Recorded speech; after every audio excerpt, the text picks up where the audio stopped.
Здравейте! Нека ви разкажа малко повече за изкуствен интелект. Здравейте! Добре.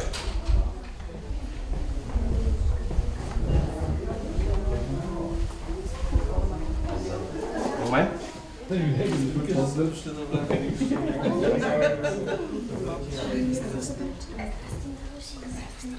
Здравейте! Заповядайте, настанете се удобно. Благодаря на всички, които дойдоха. За мен това е голямо уважение и ми е много приятно, нали, че толкова много хора присъстват на премиерата на книгата. В интерес на истината, ако нямаше някои човека, които са тук в залата, и те са хора, които са далеч по-големи от мен, те казаха, не можеш да не представиш книга, каквото напишеш, не можеш да не я представиш, да не направиш едно откриване, да ни запознаеш.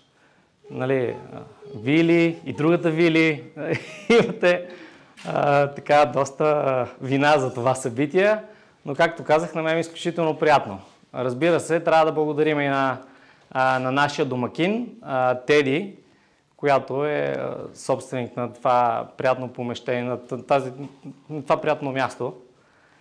И още миналата седмица, когато и дойдох да го видя за първи път, си казах, тук трябва да е моето представяне. Това е нещо, което ще ме представи в най-добрата ми светлина. А защо книга? Знаете, че всички от време се занимавам с изкуствен интелект и по-скоро, може би, нещата в тази сфера върват към курсове, човек научи само от книгата. Но какво е книгата? Книгата е нещо, което може да те заведе там, където нищо друго не може да те заведе. Реално, ти със своите представи отиваш на точното място и научаваш нещата по най-добрия начин. Практиката в България показвала, че ние все още си държим на книгата, на книжното издание и може би защото гласа от книгата и там тези другия тип книги, там гласа не ни пренася в нашите представи. И затова, разбира се, реших да напиша ето тази книга, Системата Smart AI Flow, тайните на изкуствен интелект. И разбира се, Илян Леков, това съм аз. Мисля, че повечето от тук ме познавате добре. Така, и всъщност, ако ви кажа в момента, ето ще оставя, ако ви кажа в момента, че това по-скоро не е книга, ами е ръководство за изкуствен интелект. И вие ще кажете, че това звучи много сухо, някакво ръководство за изкуствен интелект. Аз дойда за книга и на мен ми звучи сухо. И за да не звучи сухо и за да ви въведа в този технологичен свят, аз го пречупих през моята призма. И преди малко тук на хора, които присъстват на събитието, споделих, че всъщност написването на книгата за мен не беше трудно. Защото това бяха идеи, това бяха неща, през които бях преминал. Това беше моята призма. И им беше изключително лесно. Да, толкова време е дълъг процес, защото някои неща искаш да ги кажеш по най-добрия начин, но малко по-напред ще ви разкажа, че това всъщност не е само книга. И втората част от това нещо беше по-трудно за мен, но разбира се, направих така, че да е по-лесно смилаемо за вас като информация. Така, все пак, преди да пусна книгата, разбира се, да започна да я разпространявам, аз направих своето проучване, или поне така работят продажбите, дали това е тематика, към която има интерес. Аз бях убеден, че има интерес. Но тъй като знам аз колко исках да науча, тъй като знам колко много хора в ежедневието си чуват изкуствен интелект това, изкуствен интелект онова, тук така ще направим, тук там ще направим, ама те реално знаят само единствено за платформите. ChatGPT и всичките други чат-ботове, които се използват и са широко разпространени. Да, ще ви разкажа и за тези платформи и ще ви покажа за тях, разбира се, напред във времето. Но приятели, които имат доста успешни бизнеси и които продават доста добре, бих казал, не само в онлайн пространство навсякъде, казаха, окей, ти ще запознаеш хората с изкуствен интелект, с генеративния изкуствен интелект, как той работи, но много хора искат да го знаят, да. Но реално, когато продаваш нещо, ти трябва да имаш таргет група, която да която да й дадеш някакви обещания. Но аз не го гледам от тази гледна точка. Но все пак казах да, те са прави, все пак те са хората, които управляват успешни бизнеси. Може би на първо време, да, сферата ще е изкуствен интелект, но ще търся решение на някоя определена група, където ще реша някакъв проблем. И аз ще имам хора, мои последователи, които ще се интересуват от това, което правя. Нали, знаете, че за всеки човек това нещо е важно. И започнах. И ми се роди една... Мисля, че каза, че може би е топ 3 идеите, които някога до сега съм имал, откакто съм се родил. И беше доста добра. И започнах да работя по нея. Няма да казвам за нея, може би ще кажа по-напред за времето, защото тя е един естествен процес след това. Но може би бях изпреварил времето. Защото колкото и пъти да учих колкото и пъти да исках да разкажа за другата материя, по-скоро си казах, хората, ако не разбират какво е изкуствен интелект, как той работи, какво стои в основите, те ще стигнат до един момент, в който аз им давам едни готови знания и това е малко както, нали, при зубарите. Те научават нещо за контролното, обаче после тия знания си остават там. И затова си казах, Иляне, направи си проучването за това, което искаш, а именно основите на изкуствен интелект. Разкажи как работи, разкажи защо стигнал до там, какви са твоите изводи, за да запалиш малко повече хора в това, което искаш да разкажеш. И го направих. И се оказа, че дори на предварителни проучвания имаше доста голям интерес към книгата, тъй като хора, независимо от възрастта, защото аз смятам, че това е нещо, което не зависи от възрастта. И ето тук пред мен седи един пример. Дори Вили, която още преди повече от година, не помня Вили, може би година и половина. Вили, ти си, да ви запозная, това е майка на мой много добър приятел. И когато тя разбра, че се занимавам, тя започна с такъв интерес, както някой 20 годишен, който иска да научи някакви знания. И това е моята надежда, че хората всъщност, те се оправдават с възрастта си. Ако искаш да знаеш нещо, ако искаш да научаваш и да си в крак с времето, ти трябва да учиш някакви нови технологии. Защото най-просто обяснено, генеративният изкуствен интелект е Google на квадрат. Всеки от вас, който иска да научи нещо, влиза в Google и проучва. Пише своето запитване и получава там някакъв голям набор от данни и сам трябва да ги анализира. Нали? Принципът на изкуствения интелект вече е на квадрат, както казах, тъй като там вече имате, така да кажем, тулове, които могат да ви генерират различни неща, да ви дадат информация, да анализират информацията вместо вас. И тук почват някакви хора да запитват, ама това не ме ли прави по-мързелив всъщност, не почвам ли аз... И както казах, в първата част на книгата, ако разказвам малко повече за фундаменталните неща, за идеите, за забавните неща на изкуствен интелект, нещата, които ме запалиха да се занимавам с това нещо, защото аз вярвам, че той ми даде възможността да реализирам идеите си. И ето ме тук. Аз съм пред вас и се опитвам да се боря да развивам бранда си, защото той ми даде шанс не просто да го имплементирам в някакви бизнеси, които развивам, нали, и да ми е по-лесно и да съкращавам нуждата от работна ръка, да кажем, например, на първо време. Той ми даде шанса да предам тези знания и на хората. Както казах и ще се повтарям много пъти, тук няма възрастова граница. Тук опира до това дали искаш да го научиш или не искаш да го научиш. Дали след време тази технология ще те принуди ти да я знаеш или по-скоро сега доброволно ще започнеш да учиш някакви неща. И тъй като втората част, все пак е техническа литература, тъй като втората част е малко по-техническа, има обяснения на платформи и различни неща от AI технологиите, аз съм направил един мини видеокурс към тази книга, която го, разбира се, след като всеки, който има книгата, ще го помоля после да си даде имейл, телефон, на който да му изпратя всичките материали, които съм подготвил към него. И именно за това е ръководство. То не е просто една книга, нали, написана така на по-едър шрифт, защото разбираш е техническа литература и аз искам да гоня някакви продажби. По-скоро искам да накарам хората да започнат да го упражняват това нещо, защото то не е трудно. Нещата, които упражнявам вътре, не са трудни. И да, определено има, защото попадам, определено има много специалисти, много програмисти с голям опит, които технически знаят и прилагат по-добре изкуствен интелект на практика от мене. Не говорим за генеративен изкуствен интелект, за който аз разказвам тук. Нали, там, където вече иска техническо задълбочено мислене, практика и много опит, да, има. Но точно тук идва моето място. Точно тук е моята среда, защото ако един такъв човек седне да ви обяснява нещата, да, той може да ви обясни простите нещица, но във времето той няма да има търпението, няма да има желанието да направи така, че хората, които нямат никакви знания, да направят следващата стъпка. А това ще стане с някаква практика, когато поемете по някакви определени стъпки. Днес, не защото днес правиме събитието, днес в Facebook една реклама, собственик на една голяма IT компания, която правят курсове, призовава в неговия курс, видях, попаднах, че хората обучават, дават начални знания, учат как да промптваме, което съм обяснил, разбира се, и в книгата какво е да промпвате. Поинтересувайте се, това е в основата на използването на генеративен изкуствен интелект.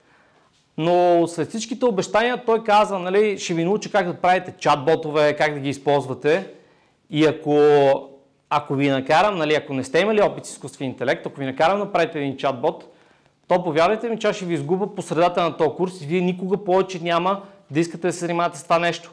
И не е това идеята. Идеята тук е да започнем с нещо лесно или по-скоро с едни основи, за да знаем какво се случва. Защото, да бъдем честни, тази технология, тази наука, тя се развива постоянно и каквото и да напишеш, каквото и да научиш хората, това нещо след половин година ще има нещо, което е на квадрат. Това е развитието на изкуствен интелект. Всичко е на квадрат, общо взето. И в крайна сметка трябва да си даваме шанс да научим за основите на тези неща, за да може да бъдем една по-добра версия на себе си, общо взето. Както ви казах, в мини-курса, който е едно видео от час и малко, като усилие и труд, откровено той ми костваше, въпреки че книгата е доста по-дълга като време за написване, той ми костваше доста повече усилия, защото аз записвам нещо, правиш го на части, правиш една сглобка от видеа, записвам нещо, обяснявам нещо и в следващата минута, когато вече съм направил нещо добро, което аз имам като очаквания, казвам, добре е станало, обаче дали ще ме разберат хората това, което искам да кажа? Това, което съм написал, да, се разбирам. И знам, като човек, който има 15 години опит в IT сектора, че колкото и опит да имаш, не можеш да научиш един човек на първия курс как да прави чат-ботове. Това е много трудно. Христо ще ви каже като програмист. Трудно ли е, Христо? Трудно е, нали? Трудно е. Така, дайте шанс на себе си, защото не трябва да изпускаме възможностите. Ще ви дам един пример с една друга технология. Тук има един приятел, който все още е в тези технологии, разбира се, и аз се интересувам първо. През 2010 година в квартала, бил съм на 20 години, тъма съм завършил училище. През 2010 година четях много, исках да изкарам някакъв допълнителен доход, въпреки че имах една доста добра менеджерска позиция, но като млад човек ти искаш винаги да изкараш повече, имаш сила, можеш да спиш 2 часа, да работиш, да изкарваш, да генерираш. Прочетох за биткоин. 2010 година, но не просто прочетох за биткоин. Прочетох, че има китайска компания, която продава машини на стойност $3500. Тази машина идваше за около месец-два до тебе, но ние като момчета, които нямахме възможности, събрах приятели и им казах, хей, ясно ми е, че никой няма $3500, но дайте ще изтеглим един кредит, всички работиме. Дайте да изтеглим, тогава биткоина се купаеше. Стойността на биткоина тогава беше $100. Им казах, дайте да ги купаваме тия биткоини, ще продаваме, ще купуваме, ще ни излезе сметката. Стойността беше, че след 3-4 месеца ти ще си избил това нещо. И те казаха, да, готина идеята, нека помислиме малко и хубава ти идеята, нека го направим. Добре, обаче това нещо не се случи, защото изпуснахме възможността. Тогава беше времето на тази технология, в момента биткоин при няколко месеца удари $100,000. И не е сигурно, че дори аз да бях закупил една такава машина, да купаях биткоините, сега щях да съм някой мултимилионер, но ето, че съм изпуснал шанса. Изпуснал съм шанса просто защото не съм се впуснал в новата технология. Не казвам, че изкуственият интелект ще ни даде възможността да купим някаква платформа и след 10 години да я продадеме 100-кратно или 1000-кратно. Но казвам, тук материята е по-различна, но казвам, че ако научите основите сега, ако започнете да се интересувате, ако започнете да измествате Google с изкуствен интелект, дори генеративния, то вие си давате шанс. Вие си давате шанс и не само на вас, а и на хората след вас. Така че това е моят призив. Действайте, учете и не се оправдавайте с това, че вашето време е минало, защото на всеки времето е сега, ние сме тук. Това е нещо, което иска да ви кажа и разбира се, съм отворен за абсолютно всякакви въпроси. Кой ще хвърли първия камък? Ники, питаме нещо. Да, чакай, ето, имам въпрос. Да, твоята вода е. Да. Аз да питам, имаш ли обяснено как да различавам истината от лъжата, защото ChatGPT често си измисля някои неща и фактите не са точно това, което са. Точно така. Да, ти като човек, който вече е боравил с изкуствен интелект, ти е напълно ясно, че изкуственият интелект по-скоро халюцинира. Това е термина и е така. Нали? Той работи на база да дава ти отговора на база на някакви вероятности. И разбира се, ако той няма в последно време все по-малко халюцинира.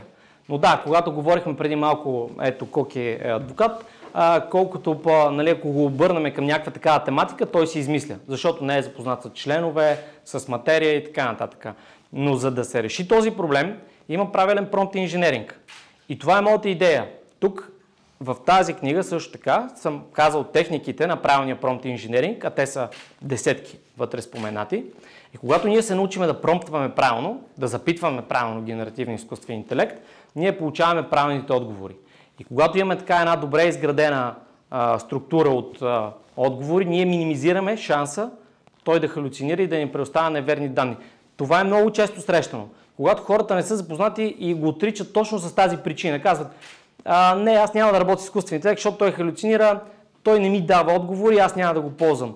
Ти дали ще го ползваш или няма да го ползваш, той е тук и той се развива. И те го ползват под различна форма. И когато го ползваш правилно, ти получаваш нужната информация. Аз извинявам се, че много ще говоря, но имам понеже наистина се... Разбира се, заповядай, аз такива събеседници искам. А за децата, тъй като аз имам два прекрасни внука на 6 и на 3 години, те обожават да си рисуваме с изкуствения интелект. От една страна това много развива въображението, защото на мен никога ми хрумна дам задание. Нарисувай ми пингвини, които управляват самолет, обаче самолетът е ягода. И това го прави. И беше супер яко. От друга страна, ние много ги ограничаваме с всякакви електронни устройства. Нали, така, доста предпочитаме да играят навън. От кога според тебе можем да започнем да говорим децата въобще за устройства, за изкуствен интелект? Не точно, но играем си. Нали? Говориш за устройства. Да. Ами може да ги научим да промптват правилно, като това, което имам аз като опит, разбира се, ще кажа, че най-добрата платформа на този етап за сега, която е достъпна, разбира се, цена-качество, която е достъпна, да кажем, Midjourney, е платформа, която боравиш и говориш цяло и само на английски. Сега може да кажем, че има един начин, в който ще караме някой генеративен изкуствен интелект, като ChatGPT, да задава, да му превежда неговото запитване на английски и след това да го ползваш в платформата Midjourney. Ако трябва да кажа коя е възрастта, по-скоро не бих се наел да кажа, че е правилно това нещо, защото има, както казах, различни морални гледни точки. И това е нещо, което съм погледнал нали, в книгата, гледал съм двата аспекта.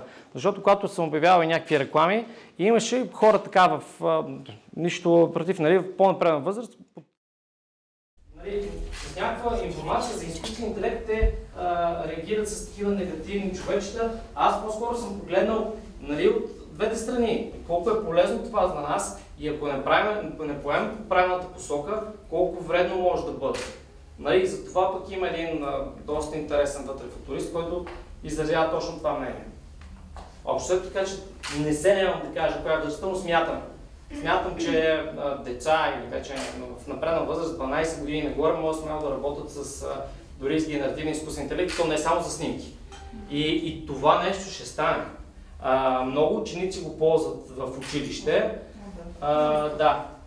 Ползват го, постоянно го ползват и за домашни и всички. И сега въпросът е това, ние как ще им предадем това нещо на тях, доколко ще успеем ние, защото ние сме отговорните хора, да им кажем как да учат това нещо и да развият по-големи знания от нас. Защото нека сме честни, сега един младеж, тинейджър до 20, до 25, до 30 запаметява и учи много по-лесно, отколкото някой човек на 40, 50, 60, нали, това е естествено. Но ние трябва да сме контролни орган, който да ги насочи в каква посока да върват, правилно ли е, не е ли правилно. И да, ти го ползваш, но това окей ли за теб, развива ли те или те ограничава? Разбира се, заповядай. Представянето. Как смяташ, че трябва да подходи един начинаещ човек, който започва да се занимава с изкуствен интелект? Дали трябва да се фокусира примерно върху една платформа, да кажем, дали ще бъде ChatGPT или пък Gemini, или пък може да ги комбинира според зависимост от нуждите, които има той? Така, отговорът ми е следния. Ти вече закупи ръководството, още преди мъничко, така че това нещо съм обяснил много добре в ръководството. И отговорът ми ще е до тук, но то е обяснено по-скоро, да, има го като теория, като суха теория, нали, като теория в книгата, но като практика го има много добре показано в видеото. Защото хората казват супер, много хора се отказват, когато видят нещо на хартия. Аз самия съм се отказвал назад във времето, както казах преди малко. Отказвал съм се, защото спирам, трябва някой да ми покаже. Човек има зрителна памет, така учи, така помни. Сега естествен процес. Но когато го види някой как го прави на видеото, като ти му повториш стъпките, ти ще го обясниш много лесно как се случат тия неща. И голяма част от платформите съм ги показал. Това, което мога да ти кажа, че аз съм неутрален към платформите, да кажем аз ползвам голяма част от платформите и смятам, че едно нещо работи по-добре за мене, в определена насока, друго в друга, но това е нещо, което съм извадил за себе си. Генеративните изкуствени интелекти в последно време имат възможността да те профилират, това също съм го обяснил. И когато ти си профилираш правилно профила в платформата, получаваш доста добри отговори. Доста добри отговори. Съответно, колкото повече работим в една платформа, толкова ще бива представа. По-добре знаеш нейната логика. По-добре разбираш нейната логика. Той има някаква логика, която се случва отзад. Някакви асоциации. Числа. Общо взето. Няма да ги знаем числата, но ще разберем. Да, ти не знаеш, той си чете числата. Да. Аз имам едно запитване. Да. Дали може ние да зададем изкуствения, ако работим с определена платформа, с определен акаунт и обслужва моите нужди, да накараме изкуствения интелект да се учи спрямо моите задания. В смисъл да се учим взаимно. Това е профилирането. Ученето става с обучение на модели, което става на определени периоди, но то не се извършва от теб или той не се учи от теб. Той може да знае какви отговори очакваш, той може да знае в тази посока ти отговаря. Идеята ми е да си създадем освен на глобалната база данни, да си създадем една вътрешна база данни, която да обслужва само мен и съответно той да се учи от мен и да работим заедно. Да, вече да излиза в... Има два варианта за това. Ако е за нещо конкретно се случва сега, ти винаги можеш да прикрепиш един документ, да кажем, към твоето запитване, дори в генеративно изкуствен интелект, примерно ChatGPT. Там има възможност да си прикачиш файл и ти му казваш на базата на прикачения файл и на това, което ти знаеш, като той винаги взима предвид първо прикачения файл, защото той приема, че ти му даваш източника. Това иначе в по-сложните вече случаи, където се използва, се казва RAG – Retrieval Augmented Generation. Това е нещо много интересно, много чат-ботове работят на този принцип. Ти имаш бизнес, този бизнес е съсредоточен там и трябва да знае това нещо. Тая информация няма навън. И когато ти го захраниш тази информация, той вече я анализира. Но какво я анализира? Анализира я разработен модел, който е обучен вече от платформата, която ти я предлага. Да кажем OpenAI за ChatGPT. Идеята ми е, примерно, задам някакъв въпрос, който той ми отговаря стандартен отговор. Аз му казвам, не, я помисли тук и така ми дай отговор. Дали ще помисли, дали ще анализира по документи? Да, следващия път, когато му задам някакъв въпрос, искам по този ред да мисли по този начин, по тази логика. Дали ще може да се обучава по този начин?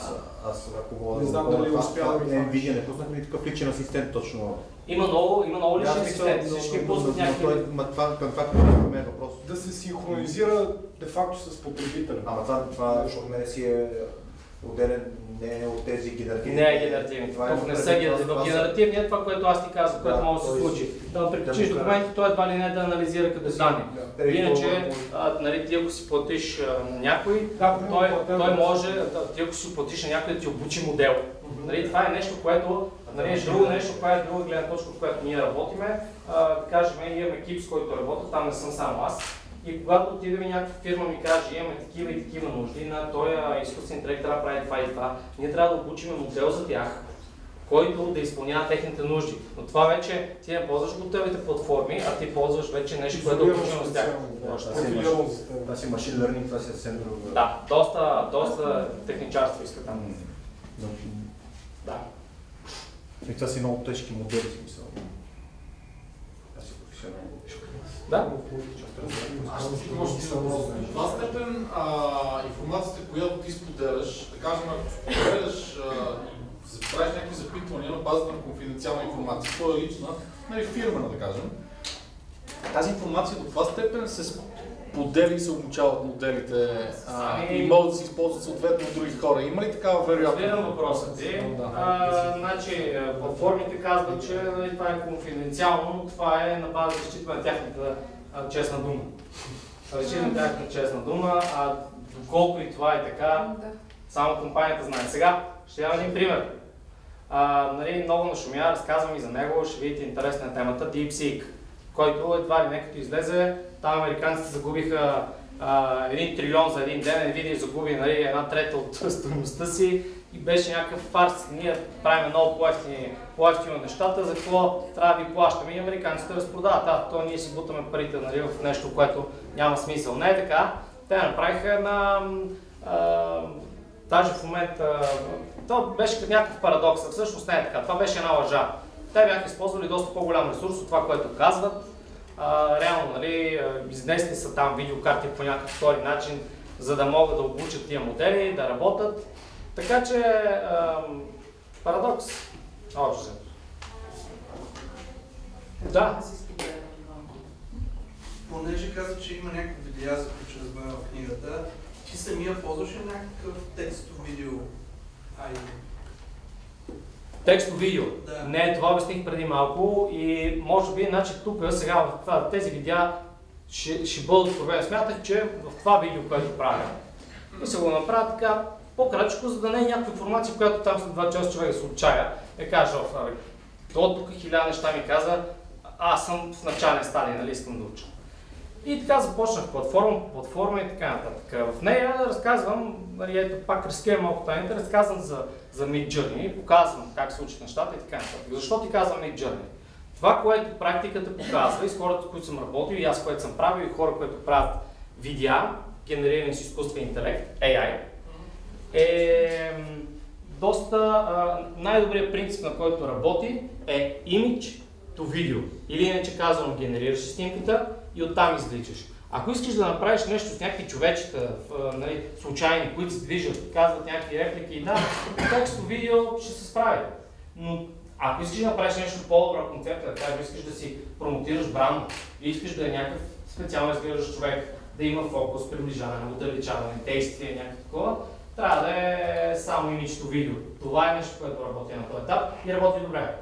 Имиджа пак се генерира през изкуствен интелект. Най-добрата платформа, която генерира имиджи на този етап е Midjourney. И там си има много техники за... Те нямат нищо общо с техниките. Инсъркваш му готова снимка, нали така? Не, ти я генерираш. Не, права си. На втория етап ти има инсъртваш готова снимка. Когато в видеогенератора ти инсъртваш вече готовите снимки. Но когато създаваш първо снимката, я генерираш с правилен промпт. Фокуси, мокуси и ъгъл настройки. На кой са авторските права? Мой или на... Там има един много спорен процес. Това с авторските права в момента е много размито. В Европа има хиляди регулации. В Китай няма никакви регулации, затова има и DeepSeek. Така че въпросът с това на кой са правата все още е така колеблив. Появи се на време, да, точно така, практически, нали, това, което в момента гласи закона, мой сега аз съм го измислил, аз съм генерирал. Но не е ясно Европа какви регулации ще измисли и много важно за развитието на изкуствения интелект са регулациите.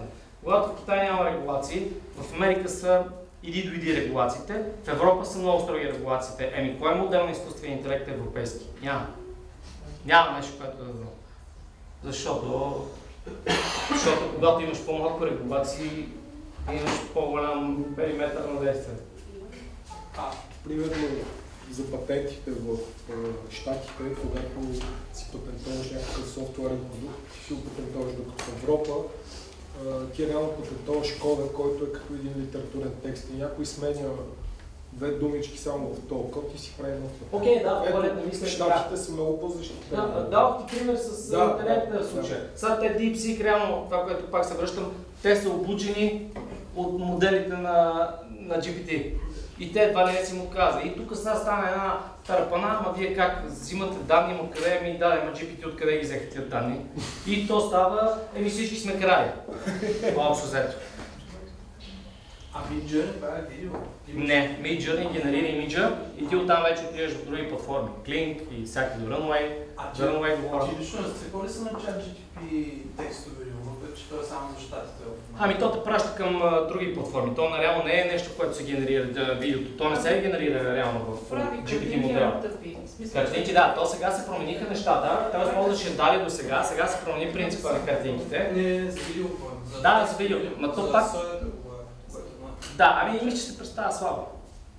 Мисля, че се пасората се представя слабо. За имидж, кое е най-добро? Това, което... Midjourney определено. Аз в книгата съм показал някои снимки, които съм генерирал с Midjourney и там е страхотно. Аз мисля, че някои снимки фотографии могат да направите това. Ще самолети с Midjourney. Да, ще те науча как да правиш. Снимки. Мисля, че Крум ще се научи преди мене. Но това е бъдещо. Това е бъдещо, защото много хора се чудят, дето ще ви говоря на един въпрос, който хората се питат така, той ще ме замени или няма ли ме замени. Ако седиш и правиш някакви монотонни движения цял ден на работа, радиш пасианси и пускаш там една-две, ще те замени на 1 милион %. Но ако ти почнеш да се интересуваш как се случват нещата, имаш някаква идея, утре шефа ще знае, че ще пита тебе, защото ти си в част тия неща. И това нещо никога не те замени. Ще роди нови професии. Това е сигурно, че роди много нови професии. И въпросът е ние колко правилно го управляваме, как го обучаваме този модел от морална гледна точка, дали е добро или лошо, дали се развива за добро или за лошо. И тук идват вече е регулация. Но това е хубаво, аз още преди 25 години имах удоволствие да видя в Испания как един трактор беше управляван от сателит, така че проблема с работа ръка селското стопанство. Моя ден даха в Китай как правят магистрала 170 км китайците с дронови без хора. Ами не може да се качествените начини. Не.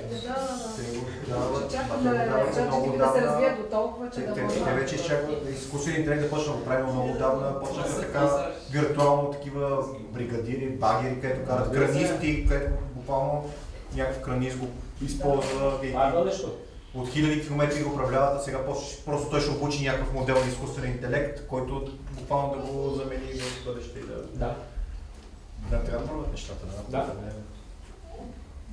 Много интересно. Заповядай. Български или английски? Как и немски съответно? Да говорим с него ли? Да, има ли значение? Ще ти кажа къде има значение, пак съм го обяснил. Нещо, което аз съветвам хората, е да работят, когато е начало за тях, е да работят в ChatGPT, защото той ти дава много възможности. В ChatGPT мога да говориш на български. Във всеки един генеративен изкуствен интелект можеш да говориш. Всичките, които ги изброих до тук, можеш да говориш на български. В Midjourney не можеш. В Midjourney не можеш да работиш на български, там е само на английски. За изкуствен интелект изисква, значи той е по-добър, така да кажем, на английски. И това трябва да ти е практиката, да кажем, ако искаш нещо да си страшен перфекционист, практиката ми е така, че работя на английски, но цял живот работя на английски. Затова, но ако не си много добър в английски, както много хора не са, вече не е толкова необходимо. Защото той ти превежда точно това, което ти трябва. Дали ще ти направи изданието на български и на английски, смятам, че за общите работи, ако ползваш генеративен интелект, няма абсолютно никакво значение. Там има и токени, с които те са малко повече стават, когато ползваш български. Токените са ползва по-малко токени, когато е на английски, когато чете английски текст. Добре, опция просто си опишеш на български и да му кажеш преведи го на английски и да му даваш заданието да оценява. Може да ChatGPT да му кажеш, абе я ми преведи това и го накарай. Примерно, когато си срещваш база данни, ако е нещо специфично, както аз търся български законодателство, то няма как да ми го даде по-добре на английски, на български ще е най-доброто, защото търсачките базата данни, която има, информацията на български. Зависи, да, конкретни случаи. Защото търси в български. А той прави от английски и достъпа на информация на български, когато задеш на български въпроса, достъпа на информация на български много малък и той се ограничава и не може да даде адекватен отговор. Да. Засегнал ли си там това, как се пишат и някакви насоки вътре? Засегнал съм техниките, а в следващ курс, който ще направя, защото това е доста дългото материя. И не вярвам, че само в книги мога да ти го обясна. Следващата стъпка след този мини курс, който съм направил, една от тематиките, които ще засегна, е вече дълбоките техника на промпт инженеринга. И когато ги научиш, това много хора в интернет ми е много смешно, когато казват, давам ти 100 промпта за маркетинг, 100 промпта за това. Да, но това не е моят промпт. Аз искам нещо точно специфично. Моят бизнес искам да е уникален. Той искам да е изграден на базата на някакви мои принципи. И ако аз знам какви са техниките на промпт инженеринг, ти автоматично започваш да правиш най-добрите промптове за себе си. И това, което той пита, нали, тук е малко по-лесна задача за GPT-то, когато там имаш едни опции да го направиш така, че той да дава отговори на базата на твои изисквания, ти по едно време едва ли не работиш с някой вътрешен човек, който си го обучил. И точно това е правилното промптване. И изисква малко по-дълбочено мислене, т.е. пак да разбереш каква е логиката, когато му зададеш определен промпт, ти го караш да генерира и да анализира информацията по определен начин. И точно тогава избягваш халюцинации. Така, преди време попитах какво работи внука ми, работи компютър. Компютър. Сега ще видя какво работи промптва. Работи изкуствен интелект. Да, изкуствен интелект работи.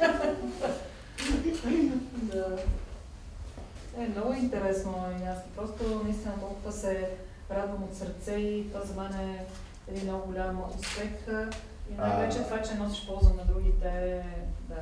Надявам се, има един метър назад времето, който казваше, слушай. Рязко ще стане милиони като тебе. Той казваше, хубаво ще правиш някаква работа, ще скараш някакви пари, ама ти колко помагаш на обществото? С какво помагаш на обществото?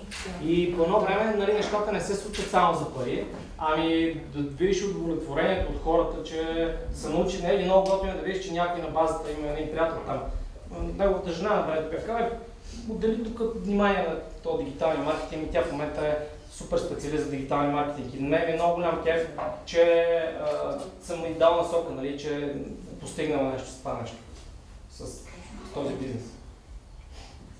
А в теорията мисли, за да не бъде това някакво доказано събитие, малко маркетинг, някакъв Facebook или Instagram, какво ползваш? Ами, чисто от любопитство. Да, как се подава книгата? Аз това питах. Да, сега, значи, това е супер интересно. Ето това е домена, който AI by Леков е сайта на академията, който развивам като бранд. Но времето там, където в момента ще продавам, нали, започвам да продавам продуктите си, това книгата и мини курс е първи продукт. Просто колкото и да работи с изкуствен интелект, нали, имаш някакъв капацитет, който то просто дига времето на работа, но не всичко друго. В aibg.bg продавам конкретно в момента, там имам така наречените продажбени книги, където аз обяснявам, нали, какви дивиденти получаваш от тази книга. Така че в aibg.bg може да следите всичките продукти, които излизат. Имам страници, разбира се, през AI by Леков. Имам AI by Леков страница в Facebook. Най-вече, разбира се, имам Instagram акаунт и TikTok акаунт, но смятам, че на този етап... сложил в сайта като връзки в... А в търговската мрежа ще пускаш ли? В търговската мрежа смятам, значи на първи печат ще ходя, нали, за такъв кръг, който ще таргетира, на следващ печат ще пусна и в търговската мрежа. Онлайн книгата ще я пуснеш ли да има като онлайн съдържание? На този етап нямам като съдържание, но може би като види интерес, всичко е на базата на проучване. Когато хората имат интерес, ще го направят за тях. Нали? Другото нещо, което е, както казах, технологията се развива. И написвам нещо, печатам го, обаче всеки се надпреварва. Разберете, в изкуствен интелект е една надпревара на диви коне. и все тя се извадих по-добро и по-добро и аудиторията се насочва на там. И което се докаже като така работещо, хората почват да го използват него. И за един печат от половин месец аз мога, нали, технологията да се промени тотално. Моя задача е хората, които добавям, разбира се, и в затворена група, всички, които са закупили книгата, ги добавям в затворена група, да правя апдейт и да ги информирам за иновациите, които са случили на тематиката, за която аз съм ги обучил. Така че дори, нали, нещо от тези моделите, които съм описал вътре, след години ще се ползват съвсем други модели. Но аз това нещо ще съм го разказвал и ще съм да обучил хората. А къде ще тази група в Messenger или в Фейсбук, така че казах, всички, които присъстват, моля да ми дадете имейлите, ще запиша вашите имейли, така че да ви вкарам в групата, да ви дам видеята, да ви дам абсолютно всичко. Може и по електронен начин, може сега на живо да запиша имейлите ви и телефоните ви, тъй като ще ви държа в течение с всичко, което се случва в сферата на изкуствения интелект. И така, благодаря още веднъж, че присъствахте. И се надявам да се развием като комюнити, като общество, дори в социалните мрежи. Благодаря ви.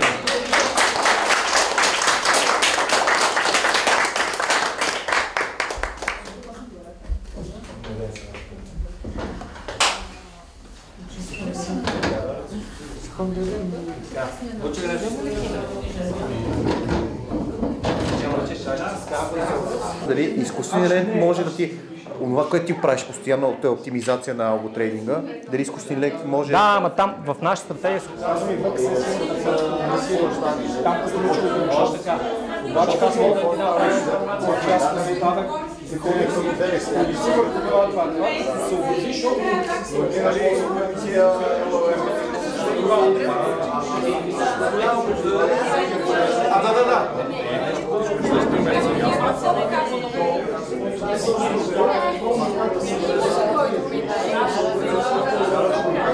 Те си подпишат сами машини learning.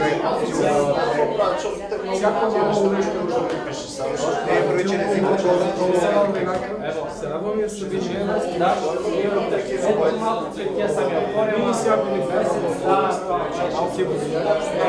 Едно селфи за Стоян. Разбира се. Айде, дам се видяме. Тя ще ти е майко събитието. Само го да... Чакаш, Да, ще го изрежем. Това не ще го изрежем. Няма. Добре. Янския фотография. Дай. Добре, Вили, благодаря ти. Като почнеш да се надуваш, станеш много известен.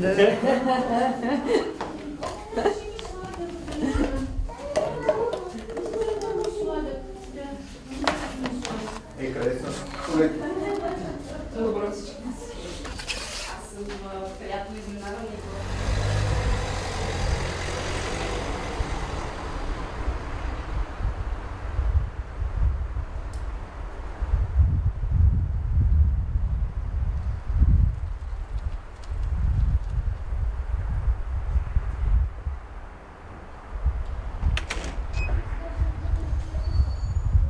Смятам, че се получи едно много добро събитие. Участваха много хора, което му очуди, повече отколкото дори бяха заявили. Имаше хора, които бяха наясно с материята, имаше хора, които нямаха никаква представа и бяха много заинтригувани. Имаше въпроси от всякакво естество и така усетих ентусиазма у хората. Така че може би ще правим още доста събития, свързани с тематиката. И това, което трябва да направиш ти, е да дойдеш следващия път. Очаквам те!